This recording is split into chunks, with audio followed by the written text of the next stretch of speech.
1 Samuel chapter 3, verse 1 to 21. And the child Samuel ministered unto the Lord before Eli. And the word of the Lord was precious in those days, there was no open vision. And it came to pass at that time, when Eli was laid down in his place, and his eyes began to wax dim, that he could not see, and ere the lamp of God went out in the temple of the Lord, where the ark of God was, and Samuel was laid down to sleep, that the Lord called Samuel, and he answered, Here am I.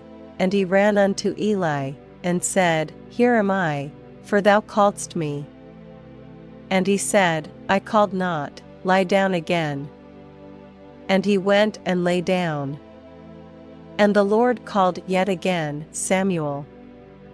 And Samuel arose and went to Eli, and said, Here am I, for thou didst call me.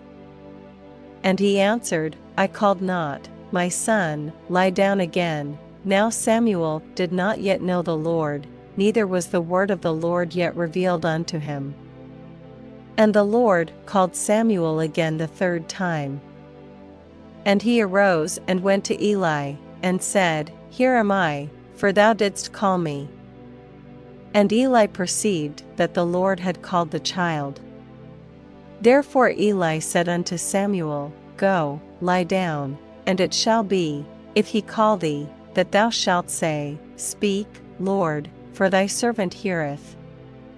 So Samuel went and lay down in his place, and the Lord came and stood, and called as at other times, Samuel, Samuel.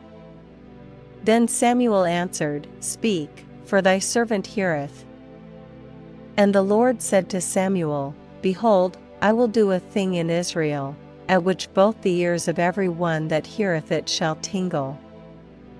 In that day I will perform against Eli all things which I have spoken concerning his house. When I begin, I will also make an end, for I have told him that I will judge his house forever for the iniquity which he knoweth, because his sons made themselves vile, and he restrained them not. And therefore I have sworn unto the house of Eli, that the iniquity of Eli's house shall not be purged with sacrifice nor offering forever. And Samuel lay until the morning, and opened the doors of the house of the Lord. And Samuel feared to shew Eli the vision. Then Eli called Samuel, and said, Samuel, my son. And he answered, Here am I. And he said, What is the thing that the Lord hath said unto thee? I pray thee hide it not from me, God do so to thee. And more also, if thou hide anything from me of all the things that he said unto thee. And Samuel told him every whit, and hid nothing from him. And he said, It is the Lord, let him do what seemeth him good. And Samuel grew, and the Lord was with him, and did let none of his words fall to the ground. And all Israel from Dan even to Beersheba knew that Samuel was established to be a prophet of the Lord. And the Lord appeared again in Shiloh, for the Lord revealed himself to Samuel in Shiloh by the word of the Lord.